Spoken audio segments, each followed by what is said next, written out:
So now instead of having ya, if, eth for to do, we have ya, yuf, yeth. And the reason for this is, oh, you can't see them. You can't see them. Good, good. This is good. So I'll just play with suspense here. It's just a mess, as well it should be. It's the verb to do. We probably shouldn't try. Hello, YouTube. Welcome to another episode of Conlang with me. We are working on the Qal family again today, in particular, the language Lenethailef. And our focus today is going to be working on the inherited noun paradigm for the language. So we have a noun paradigm in Proto-Qal that we need to essentially apply the sound changes to generate the paradigm for Lenethailef, which is a descendant language of Proto-Qal. If you haven't seen the rest of the series, this is episode number something. So go check out the rest of the playlist, which will be in the description, and then come back to us if you want that context, or if not, just keep on watching. So without too much further ado, let's scoot over to the side webcam. Okay. So I'm going to catch you up on the things that have happened in the interim as I've been messing around and trying to solve problems. Not too many changes actually in the forms. So last time we looked at the verbal morphology, and we had three representative verbs. So we have the verb to do, which is ya, the verb to be thus, which is aif, and the verb to live, which is soima, or which was soima.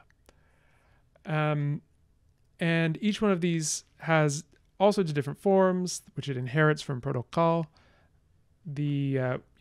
As an example, the past form, ya becomes eth in the past form. Aif became aivet, and soima became semainet in the past form. So there are all sorts of stress shifts, vowel changes that go on between the different forms of these verbs. And largely this is the same in the new version, which has a more robust set of sound changes that catch all sorts of cases that the old ones didn't. But as a result, there are a few small changes. So I'll go over them here. So now instead of having ya, if, eth for to do, we have ya, yuf, yeth. And the reason for this is originally, if we go back to the, let me see if I can find it on here. So you can't see everything, but there's nothing too exciting that you're missing out on. Just some more rules there. So I'll just put that back. So these forms that were ya, if, eth are now going to be ya, yuf, yeth. And they come from ya, yachupa, yota. And essentially what happened is we're deleting schwa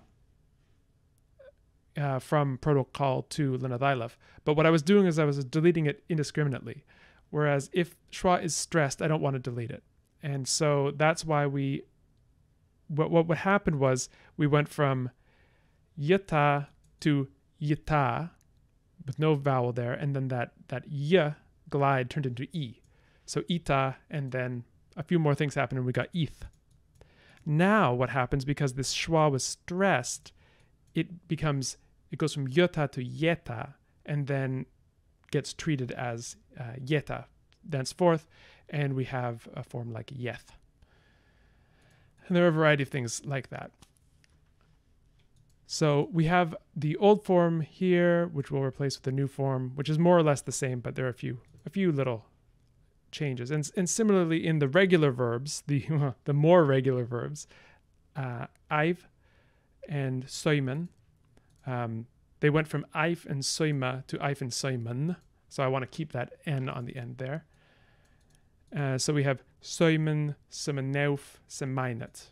So this shows you the three different stems that endings attach to in Lenethailef. Stem A, which has initial stress, soimen. Stem B, which has final stress, semeneuf. And stem C, which has penultimate stress, semainet. And then there are all sorts of verb adjustments that happen as a result of those different stress patterns. And so We see the whole verbal paradigm. We don't yet have a negative form. We should probably get one of those. You see the whole verbal paradigm here. Soimen, semeneuf, semainet, semenesh, semeneuk, seminus, semeneuk, semenevus, semenevel, and semainef. I suppose it's not final stress. It's can be. It's root final stress, is I guess what I wanted to say. All right, so that's basically what's going on there. And so we have, for each verb in Lenethailef, we have three principal parts, three stems that you need to know in order to conjugate the verb. You need the stem A, the stem B, and the stem C. So here we have soimen, semene, semain, which are stems A, B, and C for this verb. For to be thus, we have actually only two forms. So stems A and C are the same because of the sound changes that have applied to it. They've just merged these two stems. So we have I've, avi, I've, and then for to do, it's just quite irregular. So we probably shouldn't try coming up with different principal parts for that. It's just a mess, as well it should be. It's the verb to do. Okay, so with that said, I think I'm going to just replace the old with the new. Oops. That was the wrong one. And then, boom. All right. Yeah, we got some juicy declension tables going on here. So basically we did verbs. Now the verbs are cleaned up. Let's do the nouns. And so we should refresh ourselves as to what the proto-language noun system was like. So we have three. Let's get ooh, don't look at that. That's scary. This is my Lexergy rule sets. Where is it? The lexicon here. So I've taken three nouns, and we're going to apply the sound changes to these noun paradigms and see what happens. So we have Massifa. What is Massifa? Massifa is the word for sun. So Massifa meaning sun. We have huasachakwa, which means a caw or a crow or raven. And then wana, sorry, I should have shown you there. There's our crow. Comes from this verb huasa, which means to cry out, crow or caw. So it is a nominalized form of the verb. And then we have wana. Oops, did I have it on? Yes, which means I. So three different nouns. This should give us a decent idea of the different forms that nouns can take because they have somewhat different phonological shapes. And this is going to be important. Different numbers of syllables, different positions of schwa are going to lead to different outcomes in Lenethailef. So I think we should run it through the sound change applier. So let's go over here and do so. Okay, so I've actually already done it. It's one of those TV shows where the person has cooked the meal already. Let's see if I can position things such that they look reasonable to you. There we go. So we can get rid of these verbal things here. And here we have all of our forms. So these are the different case forms. We'll look back and get the meanings of them in a second, but here they all are. And we're ready to go. Oh, by the way, before I do, can I just brag? I'm kind of proud of this. Look at the line count. 245. Now there's spaces in there to be sure, but that was an intense undertaking. So just gonna see if I can pat myself on the back there. Okay. And I've also given relatively exhaustive distinctive feature specifications for all the sounds we need. Maybe I can post this somewhere because I think this would be helpful for other people if they're using Lethargy, because it took me a long time to write it out, and I think I wouldn't wish that on anyone else. So that's something we can do too. Okay. So without further ado, drum roll, right? Let's see what we get. Okay. Okay, this is going to be fun.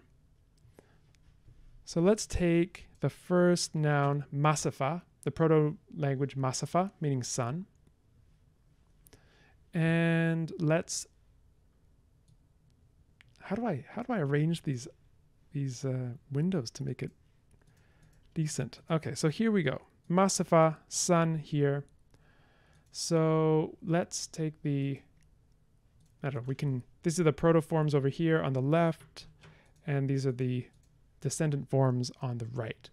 So here we'll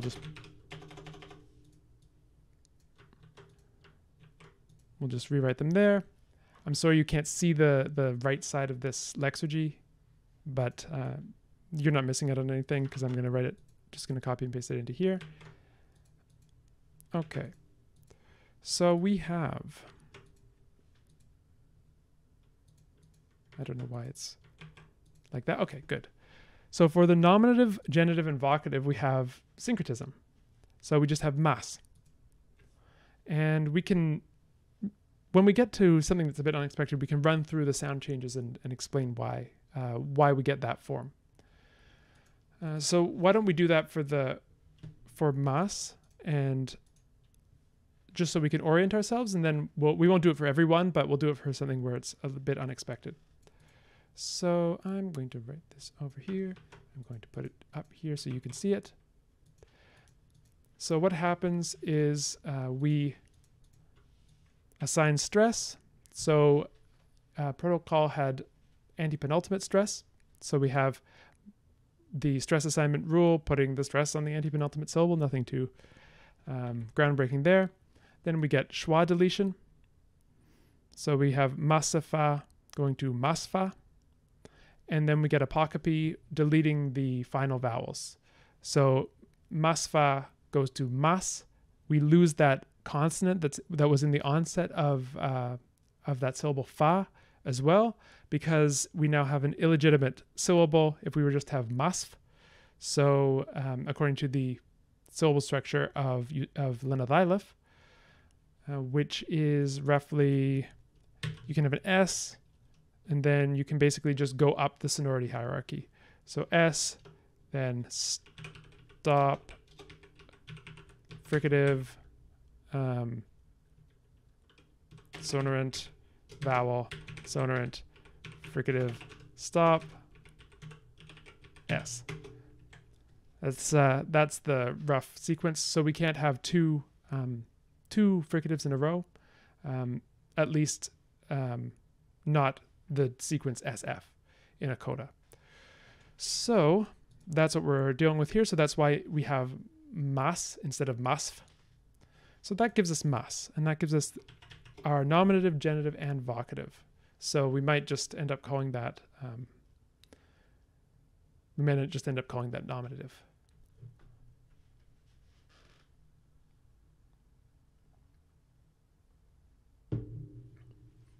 Okay.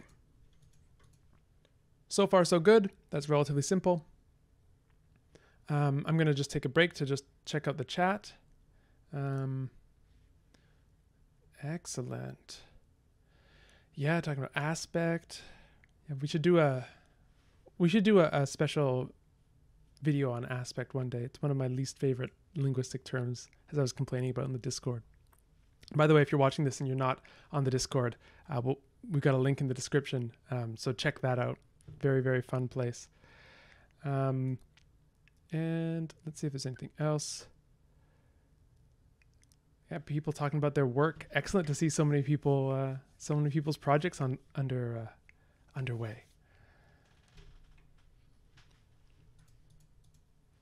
Yeah, Zachary points out that S as a strident ends up breaking the rules sometimes with respect to sonority and the sonority hierarchy. and the sonority sequencing principle that's giving us these kinds of syllable shapes that are ascending in sonority towards the peak, which is the nucleus, and then descending again. S sometimes says, hey, wait, I'm an exception. So that's what we have here as well. Okay, so we have Massifa going to mas. Then we have Masafauque. And this is going to masfeuch. Got to round that so this is the accusative. And it's worth looking at why this behaves the way it does. So let's go and tell the tale. I'm sorry you can't see this again, but I'll just copy it over.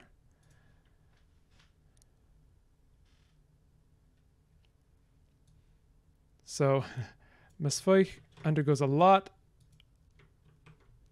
of things. Okay, so basically what happens is we get we undergo coalescence. So vowel sequences coalesce to create long vowels. So Masafauque becomes Masafoque. So we finally did the coalescence, and then we assign stress based on that. Because we now have long vowels in the mix, the stress is going to be attracted to them. So we have penultimate stress in this case, rather than anti-penultimate stress. So Masafoque. We then lose the length distinction. Its only remnant is in this stress difference. So immediately after creating this length distinction, which attracts stress, we lose the length distinction, but keep the stress where it was attracted to. And so we have Masafoque. We then have umlaut, where we have a very extensive umlaut system, or I mutation, or front vowel mutation system. So what happens is if you have a front vowel anywhere, all previous vowels will front. So from Masafoque, we have Masafoque, and then actually, I think it is broken by a schwa, if I'm not mistaken. So if there's, I guess the schwa is going to halt the spreading of that frontness. So we go from Masafoque to Masafoque. We then delete the schwa, so Masfoque. Then we do intervocalic voicing, so Masfogue. And then anything, all consonants in front of a front vowel palatalize. The palatalization, and then the palatalization spreads across consonant clusters, so we get something like masfugue, not easy to say. Basically palatalize everything. What happens next is something that's drawn from Old French. So we get palatal consonants throwing off a palatal glide before them. So we get mais feuille. Yeah, that's this here. Then we depalatalize the consonants. So we get mais feuille. We delabialize the labiovelars. So we go from mas feuille to mas feuille. And some garden variety lenition, mais feuille. Apocopy, losing that last vowel, masfeuch. Final devoicing, mais feuch. And then unstressed vowels reduce, and that gives us masfeuch. And that's our form. So taking you on a bit of a long journey there, but that's how we get this, masfeuch. So hopefully that all makes sense. I think I didn't show the very last rule. Basically off glides delete in unstressed syllables, so we don't have any of these schwa glide clusters. The glide just drops out. So from maisfeuch to masfeuch. Okay.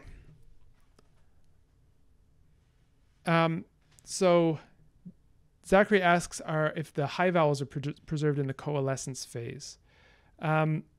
what I've done in the coalescence phase, and I'm not totally sure I will keep it as is well, I'll show you the actual rule.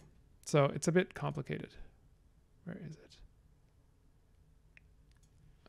Okay, so basically, identical vowel-vowel sequences coalesce into just a long version of that vowel, unless it's schwa, and then it coalesces into a short version of that vowel. So whether that's realistic or not, I don't know, but it did get the result that I wanted. So, which is maintaining stress on this huas here. So huasakwa. I wanted it to be huasakwa rather than huasakwa. So there's that. Then when you have low vowels preceding either, when you have a low vowel, which is just a at this point, preceding a front vowel, it's going to become a. When it's preceding a back vowel, it's going to become o. So that's going to give us something like ae going to e, or ai going to e, ao going to o, and au going to o as well. Then we have if the high vowel starts the sequence, then it just becomes a long high vowel. So no glide formation, no on glide formation, no rising diphthongs being formed here.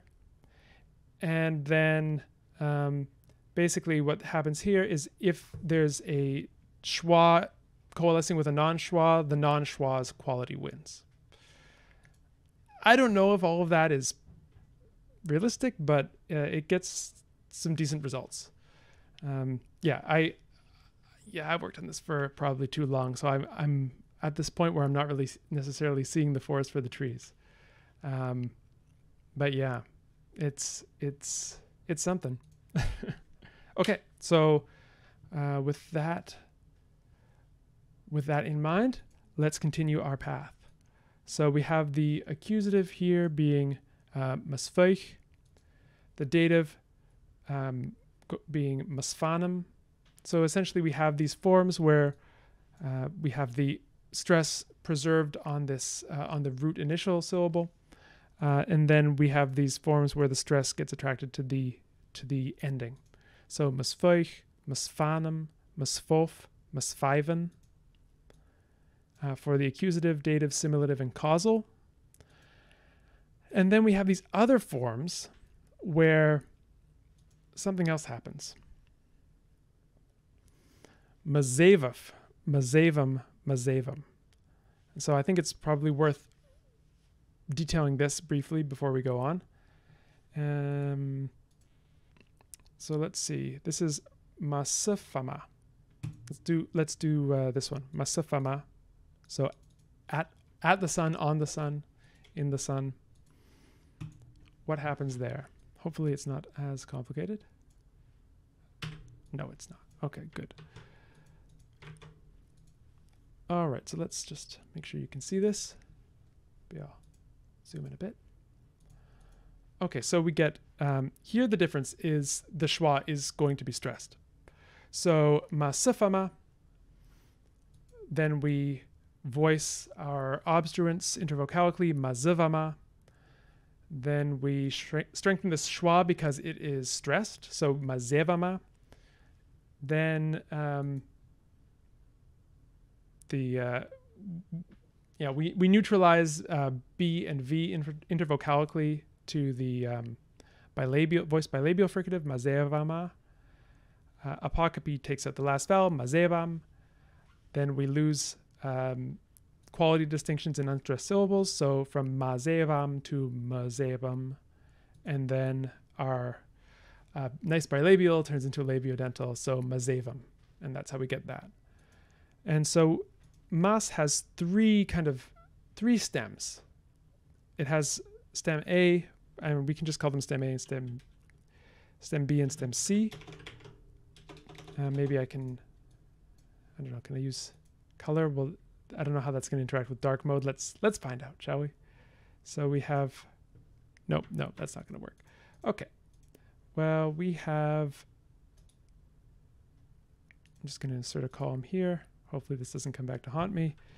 A, B, B, B, B, C, C, C.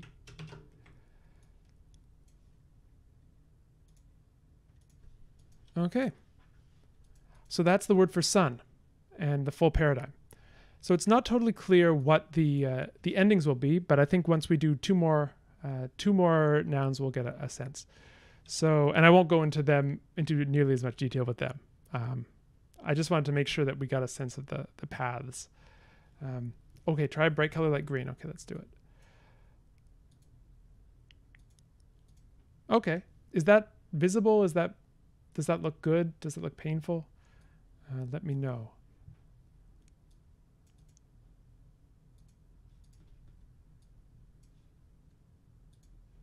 Sometimes things look okay.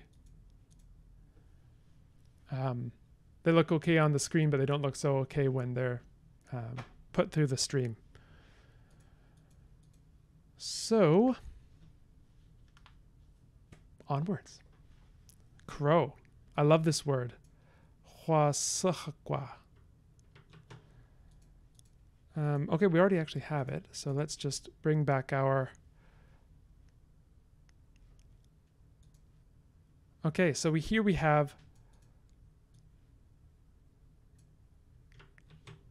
Oh, you can't see them. You can't see them. Good, good. This is good. So I'll just play with suspense here and do it one bit at a time. So we have huask, which isn't too, not too much surprising going on there perhaps, but we're basically losing a lot of our schwas and a lot of our and our final vowels, and we get huask. What's next? Okay, then the B stems. Huaskoich, huaskoich, huaskanum, huaskof, huaskaiven. So now it's becoming clearer what the endings are that are going onto this B stem. So I will keep the, oops, that was not the right one. That was not the right one. Here we go. A stem, B stem, and then our C stem, chozelref, chozelrem. So similar story here. We just get a different syllable being stressed, and that leads to all the difference in the rest of the vowels. And so where is that? Ah, yeah, there it is, orange. Okay, so our C stem is for this noun, chozer. And so it looks like our endings are uf and So these two forms, locative instrumental, are going to merge in Lenethailef. So we're getting that nice kind of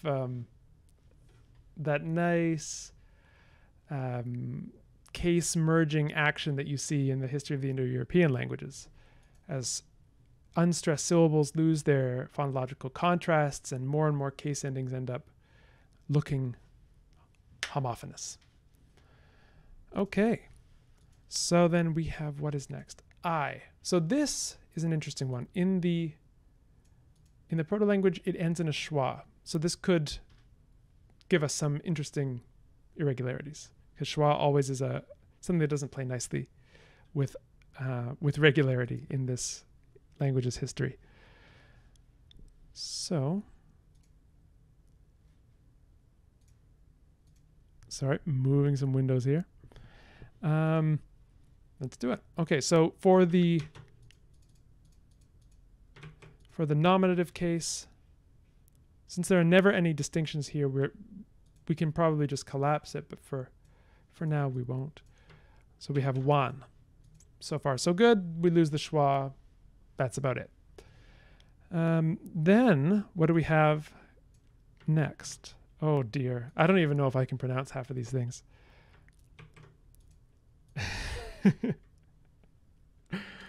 All right, let's see if I can do it. So we have Yenuch, Yenich, I think, would be the way. Wenenum, wenuf, wenaven, wenaven. I really love this, wenenum. That sounds really cool. I kind of hate this. Yenich. I think this is going to have to go. Just for my own peace of mind. But for now, there you have it. And then our stem C is going to give us wanth and wan. Interesting. Presumably we have no endings in this class of nouns because it would have wanted to give us wanum, and that is not allowed. But why don't we run through one of those just to see actually what happened? That's my guess. Okay, wanama. We can put it right side by side with masavam to see what the difference was.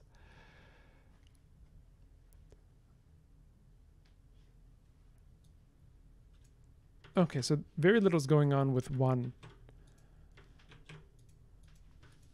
So first of all, we apply the stress, lose the schwa, and then the apostrophe takes off that vowel and the consonant that goes along with it because of the syllable structure rules. Fair enough. Okay.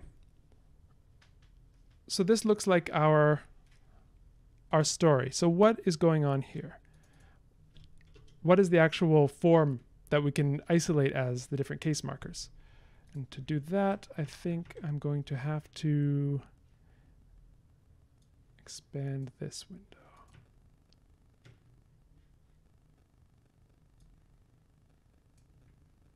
Don't ask me why it's not letting me go all the way over. Always something.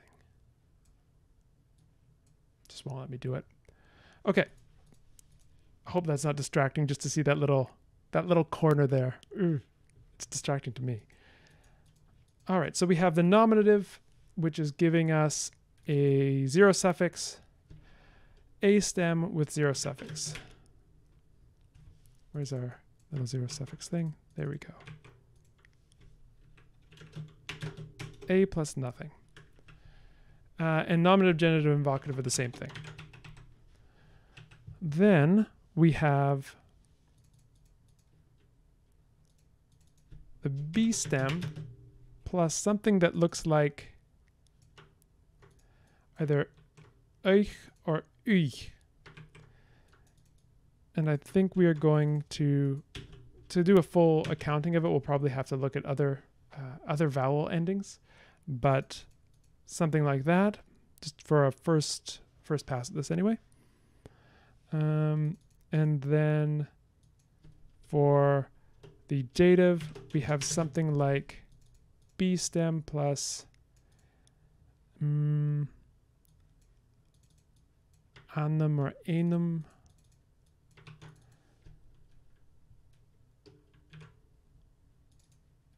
So let's just say V.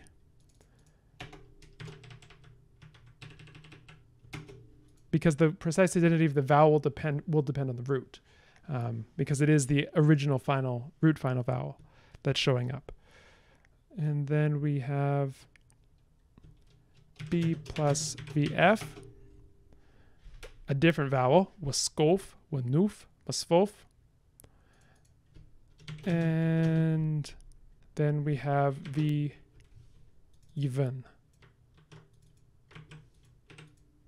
Interesting.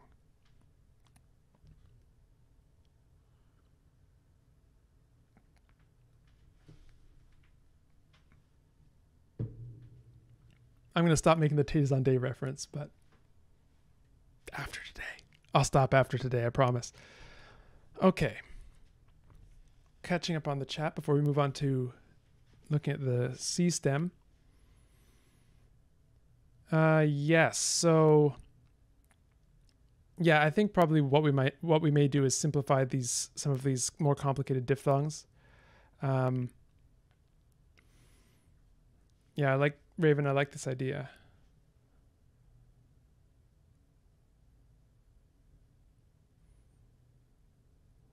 And yeah, hydrate and stretch. Hydrate, you gotta hydrate, you gotta stretch. Stay limber, stay hydrated, stay in the game. Rising Rose, thank you. And Ian asks, have I ever made a really synthetic language similar to Finnish? So the phase you see me at now, where I do more kind of things more towards the analytic end, is kind of a reaction against an earlier phase where I did a lot of stuff more in the synthetic realm. I think that this is this kind of seesaw happens with a lot of conlangers, especially when you get started in the hobby or in the art. What I did anyway, I can't speak for anyone else, but what I did was first conlang, you know, the 2 or 3 languages I knew anything about at the time, sort of put into a blender, and you know, you got English, French, and Latin coming out. Something that basically replicated them. It was more or less a relax, with a few differences. And then you learn a little bit more about linguistics. You expose yourself to more kind of cool stuff. You see other people's work and you think, oh, I got to put all this stuff in. And so the next phase ends up having, I call it like the kitchen sink conlang. So just put everything in that you've learned about. And then the third phase is where you exercise restraint and you try and come to some middle ground between those two things. And for me, that occurred when I started studying typology and started studying the ways in which different languages solve different problems in different ways, or they take different choices, and these choices are not totally independent, as we've seen with our in the word order correlations video, which I when we put this up on YouTube, link it in the description.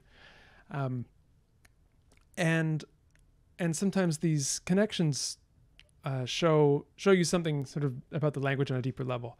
And so that's at that point I really tried to chase that naturalism in my conlanging. And so once I reached that point, I more or less reached a stable state, and then the only swing was in the pendulum between analytic and synthetic. But at this point I have so many things on the go at once that, you know, half of them are going to be one way, half of them are going to be the other way. But the stuff on this channel so far, I've definitely leaned towards the analytic. Yeah, you can also, as Ship Combo points out, you can also avoid those first 2 mistakes by watching other people make them, or watching other people talk about how they made them.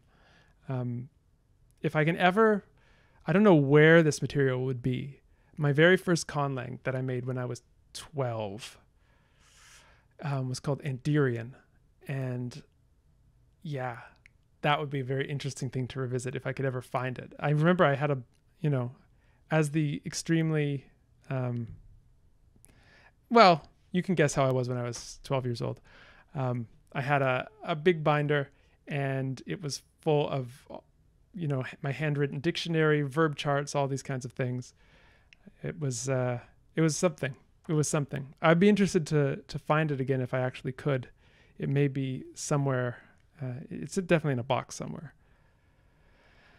Okay, enough memory lane. Let's get back to our declension. All right, so we need the C form. We have to make some generalizations here. So what do we have? We have our C form, our C stem, plus something like, apologies, I forgot to put my phone on airplane mode. Amateur hour over here. Plus F with or without schwa. And then we have something like plus nothing or schwa M.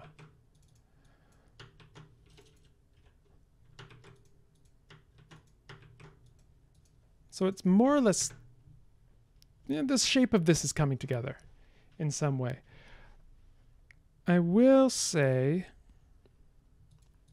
I'm going to see if I can play around with color a little bit more, because some of these I don't like as much. No, I'll wait, because stay on track, Colin. We're doing nouns now. We'll do Salvador stuff later. So I think this is what we have. I think maybe we should do one more noun with a different phonological shape to see if we can suss out what these endings really are, or if we have different noun declensions or something like that. And we may want to apply some analogy to this because I want Lenethailef to be a language with very complicated grammar, in the sense, well, that's a bit too vague. I want it to have very complicated morphology.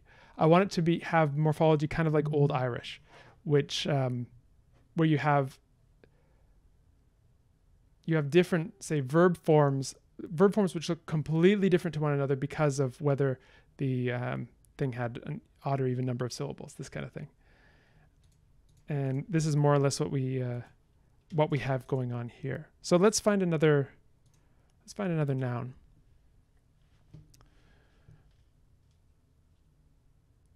This is also part of stretching. All right, so what do we have here? We've done one that ends in schwa. We've done one that ends in a. Let's see if we can find another noun that ends in something else.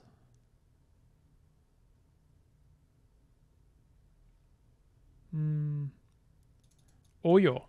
Oh, this is going to be fun. You just know it's going to be fun when it has that yod in there, meaning thing. Oyo and payawi, or payawi rather, swan. Okay. Let's put those in.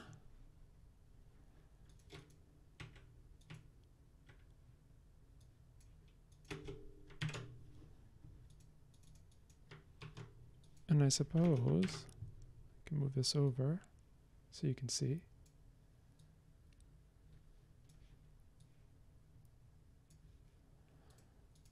All right, let's just see what happens with them. We can delete this other stuff. So we have öy and fire. That's kind of cool. All right, maybe I shouldn't have deleted all that other stuff because we need to add the endings.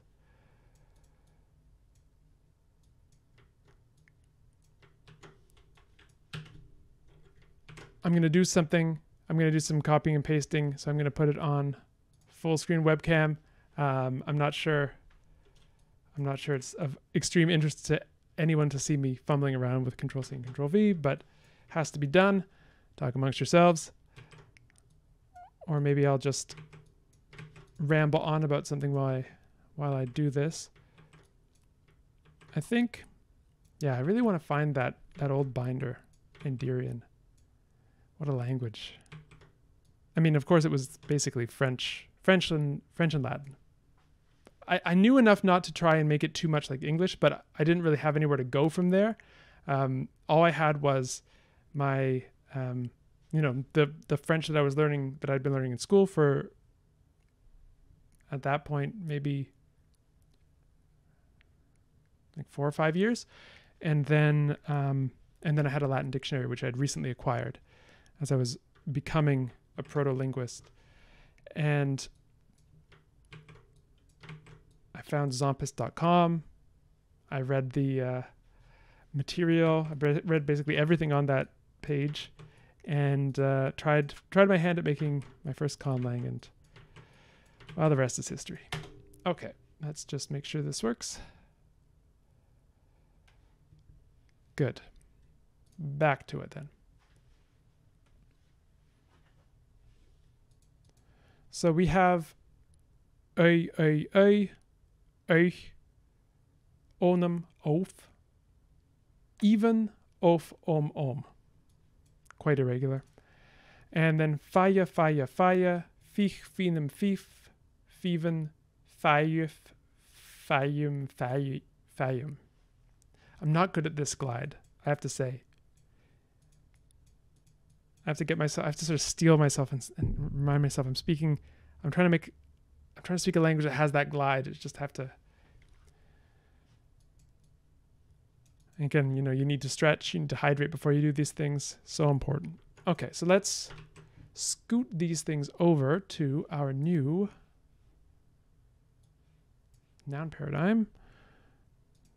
Lenethailef. So we have thing, And maybe what we'll end up having is different noun, different declensions based on what vowel or roughly what vowel or syllable shape the thing had in the proto-language. And maybe we'll use this as the basis for analogy. Not sure. Could do it. And then swan. So here we have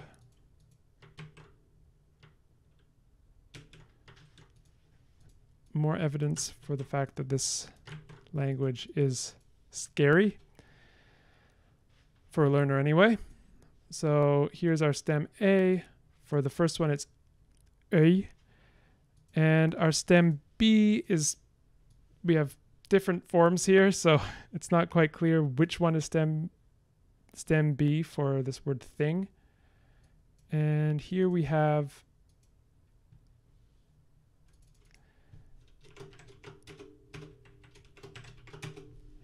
O as the stem C.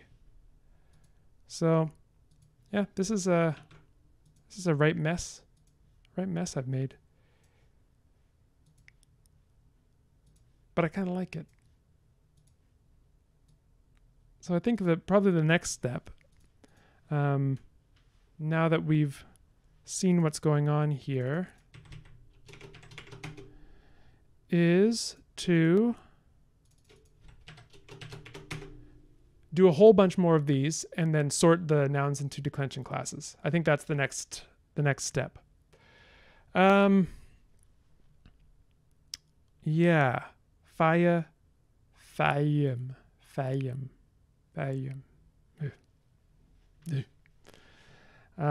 Yeah, tasty irregularities. How would it stack up against Biluridian Standian? Be careful, I might consider that a challenge. Okay. All right. Shall we call it there for the noun specific portion, and then we can go on into phonesthetics, Celador moments, and romanizations? Yes, okay, let's do it. I'll go back. I'll say goodbye to our YouTube friends. Bye, YouTube friends. Thanks for joining us.